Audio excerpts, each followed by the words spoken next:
aí pessoal, tudo bem? Professor Alain Biapina de novo, nossa segunda aula. E hoje nós vamos falar sobre o estado de agregação da matéria.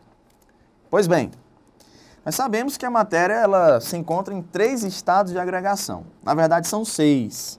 Tá? Nós temos o plasma, condensado de Boltzmann-Einstein, mas a gente vai ficar preso aos principais, que é o que importa para o Enem.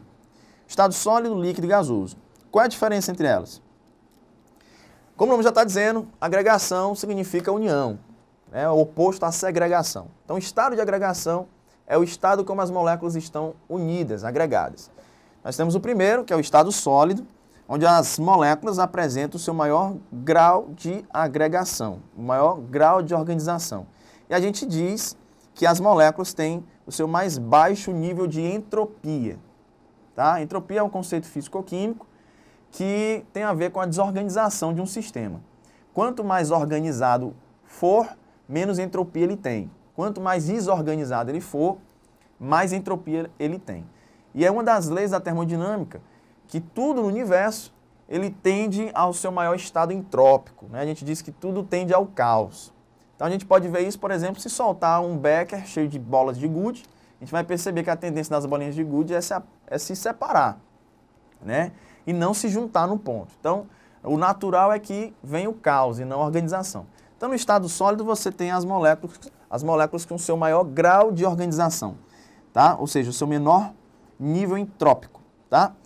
Aqui elas não têm liberdade, não têm movimento, apresentam apenas movimentos vibracionais, tá certo? A matéria ela só para de apresentar as moléculas vibrando quando ela atinge o zero absoluto, que é a temperatura de 0 Kelvin, tá? Na nossa escala em graus Celsius, corresponderia à temperatura de menos 273 graus Celsius. Tá? Então, nessa temperatura, as moléculas param de vibrar completamente.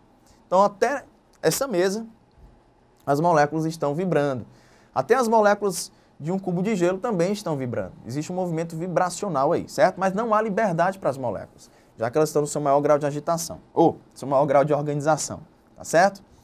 Bom, e esse grau de agitação é o que nós vamos chamar de temperatura, grau de agitação. Quem define a temperatura de um corpo é o seu grau de agitação. Então, vou anotar aqui, ó. Opa, passei aqui. Por exemplo, quando um corpo ele tá frio, significa dizer que as suas moléculas apresentam um baixo grau de agitação, temperatura, certo? Então, é o grau de agitação que vai dar origem à temperatura. Então, quando as moléculas estão se movimentando pouco, vibrando pouco, o corpo é considerado frio. Quando as moléculas estão se movimentando muito, o corpo é considerado quente. Então, essa noção de quente e frio, ele vem do grau de agitação das moléculas, tá? E eu posso alterar esse grau de agitação, ou dando calor, ou retirando calor, certo? Quando eu dou calor para o corpo, o que vai acontecer é que as moléculas começam a se agitar mais. Então elas vão se agitando, vibrando, vibrando, e isso vai fazer com que a temperatura suba. Então o normal, quando você está fornecendo calor para uma substância, é que a sua temperatura aumente, certo?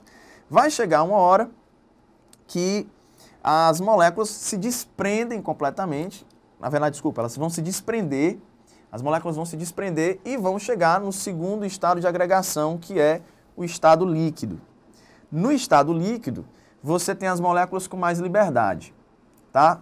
Porém, não estão completamente livres, porque existem forças intermoleculares, aquelas forças que eu comentei na aula passada, vão manter essas moléculas juntas, atraídas. Tá? Nós temos a dipolo induzido, nós temos a dipolo permanente, nós temos a ligação de hidrogênio, que é a maior e a mais forte ligação que tem. Então, nas moléculas de água, a força de interação que existe é chamada de ligação de hidrogênio. Isso explica por que as moléculas da água elas não escapam tão facilmente para o meio, para a atmosfera, como um gás, porque existe uma força mantendo essas moléculas unidas. Tá? No estado líquido, você tem as moléculas com mais liberdade, certo? Mas não estão completamente livres. Se eu continuar dando calor para a substância, as moléculas vão se movimentar cada vez mais, né, a sua temperatura vai subir, você percebe que elas vão vibrar mais, elas vão se movimentar mais, elas têm energia cinética, uma sobe, uma desce, uma rola sobre a outra, e elas vão conseguir vencer essa força atrativa.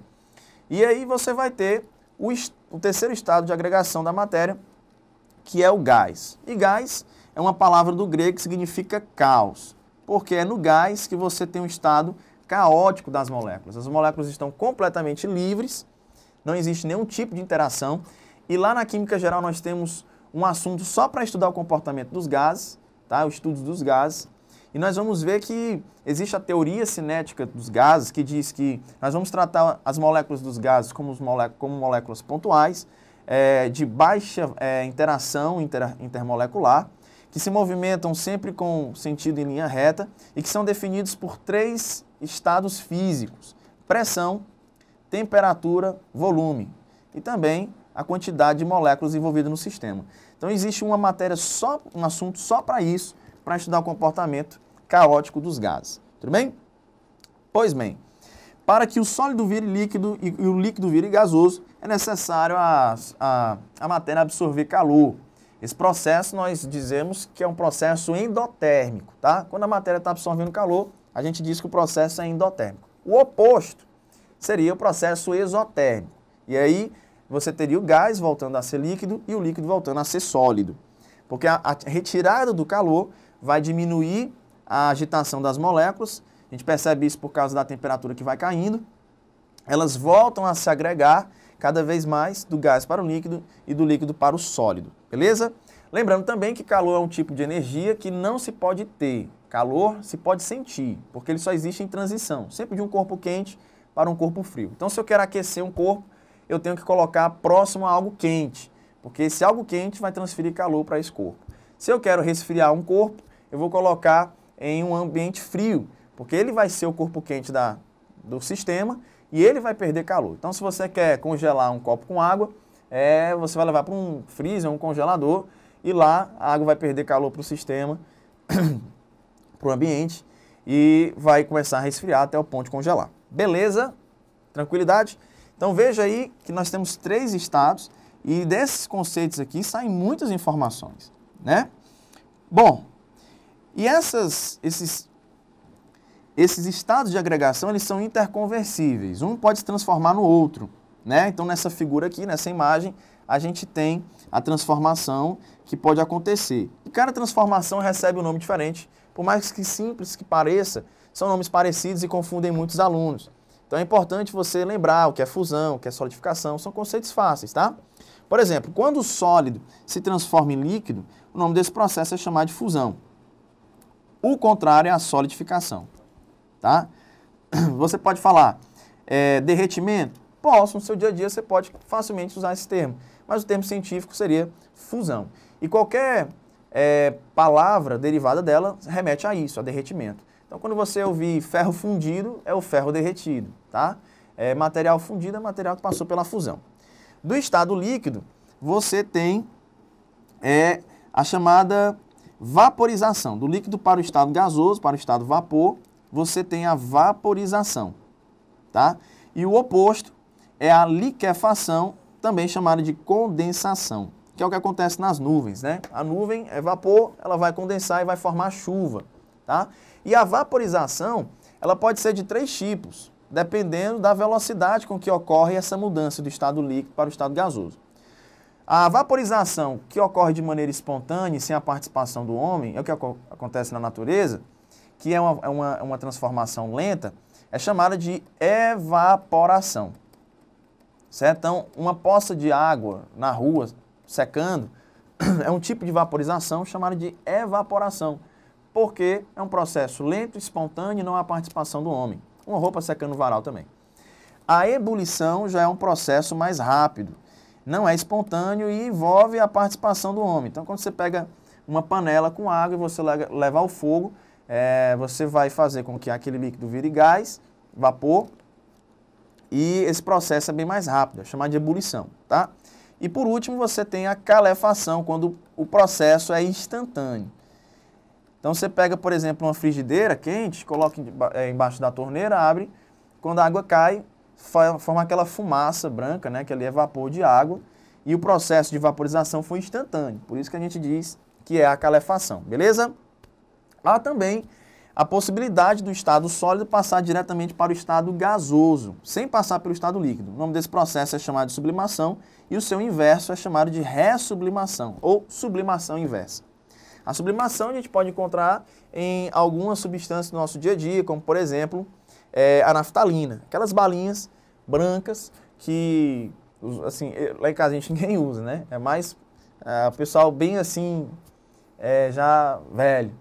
Então, assim, a tia, a avó costumam usar aquelas balinhas e coloca no guarda-roupa, ou então numa gaveta.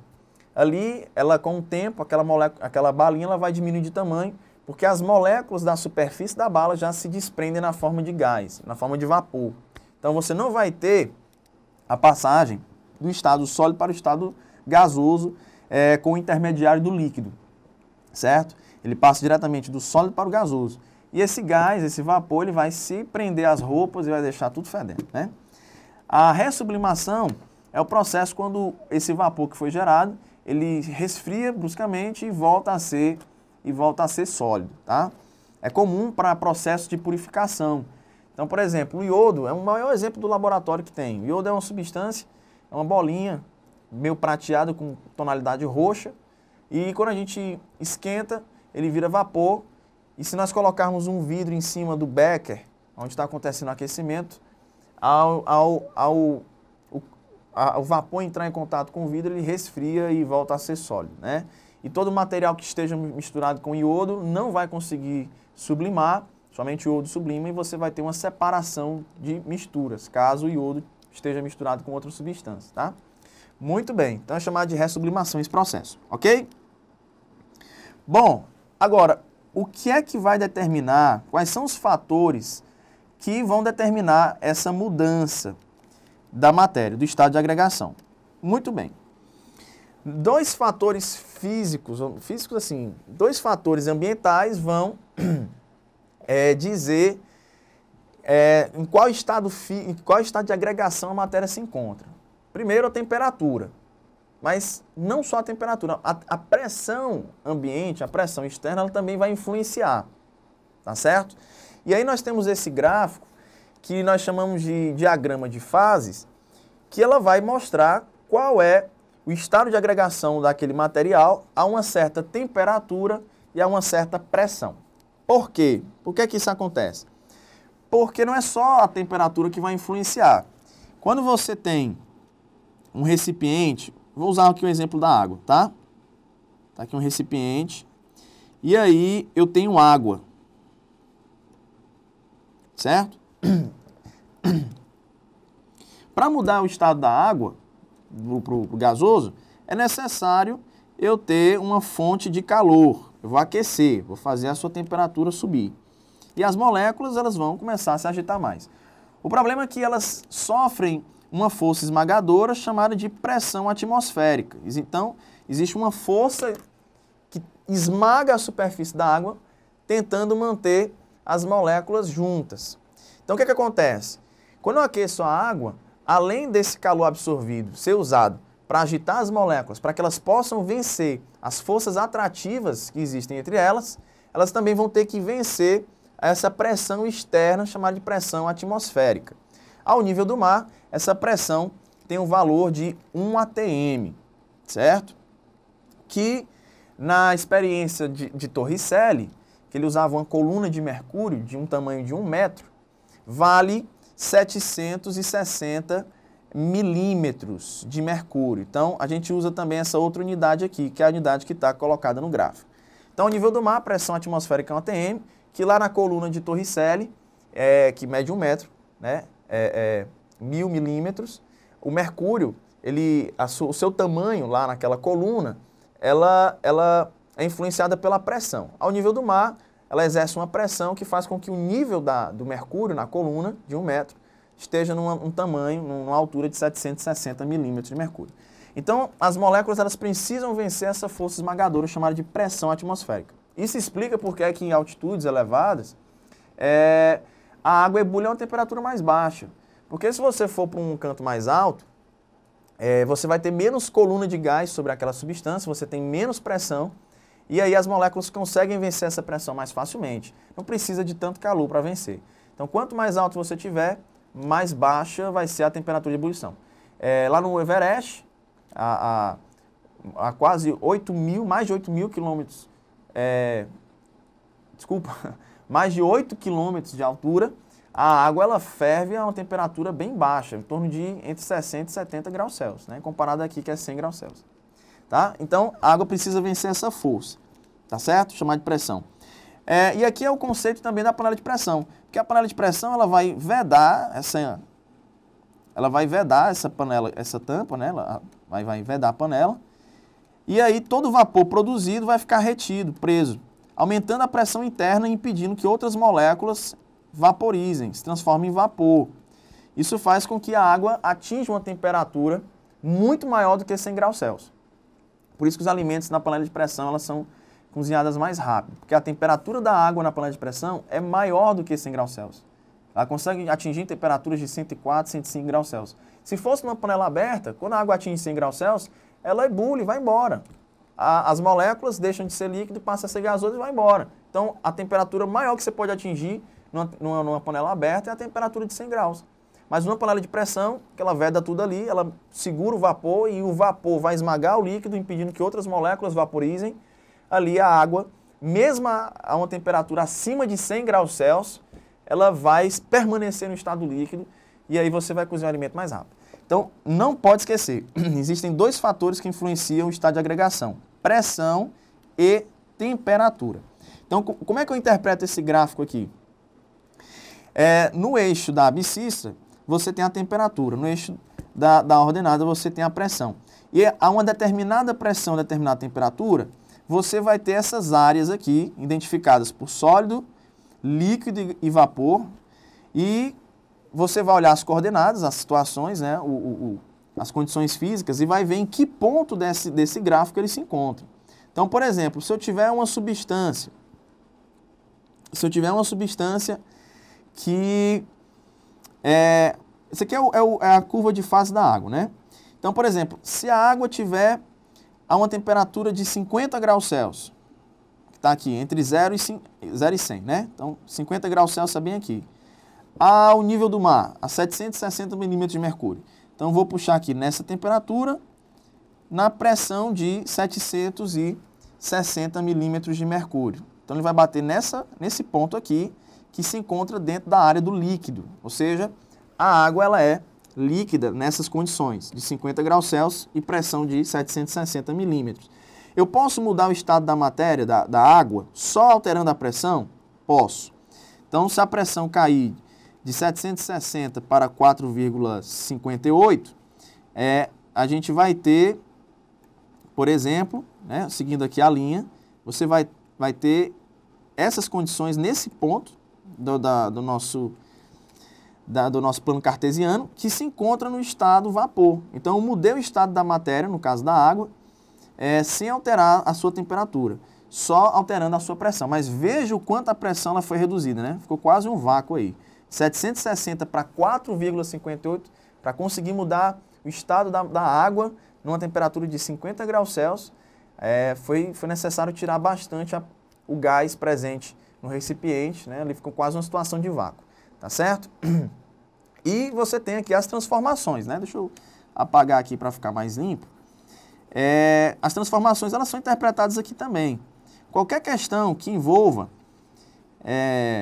mudança dos pontos, por exemplo, se eu tenho uma matéria que se encontra nesse ponto aqui, certo? Ele está a uma certa pressão e a uma certa temperatura. Veja que ele está abaixo de 0 graus Celsius e está com a pressão menor do que 760 milímetros de mercúrio, que é a pressão ao nível do mar. Então, certamente ele está em algum canto alto, em uma temperatura baixa. Esse material, no caso a água, é sólido. Tá? Se a questão cita mudanças de estado na temperatura e na pressão, que ele passe para esse ponto aqui, então veja que ele mudou do sólido para o líquido, essa transformação aqui seria uma fusão. Né? Então, do sólido para o líquido, você tem aqui uma fusão. Do líquido para o vapor, você tem uma vaporização.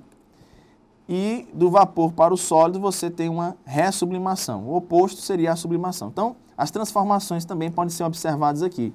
Se a questão citar, por exemplo, mudança nos estados físicos, tá? Que são aqui envolvidas, no caso, a pressão e a temperatura. Beleza? E esse ponto central, chamado de ponto tríplice, é uma condição onde a temperatura e pressão faz com que o sistema apresente a matéria nos 3 estados de agregação. Então lá você vai ter parte da matéria no estado sólido, parte da matéria no estado líquido e parte da matéria no estado vapor. É o chamado ponto tríplice, beleza? Bom, então nessa aula espero ter ajudado a aprofundar. É um tema simples, né? A gente já vê isso no ensino fundamental 2, no ensino médio também relembra isso, mas a gente aprofundou um pouco mais. Nós vimos outros conceitos aí importantes, entropia, processo endotérmico e exotérmico, que também são puxados lá para a físico-química, tá certo? Bom, espero ter ajudado.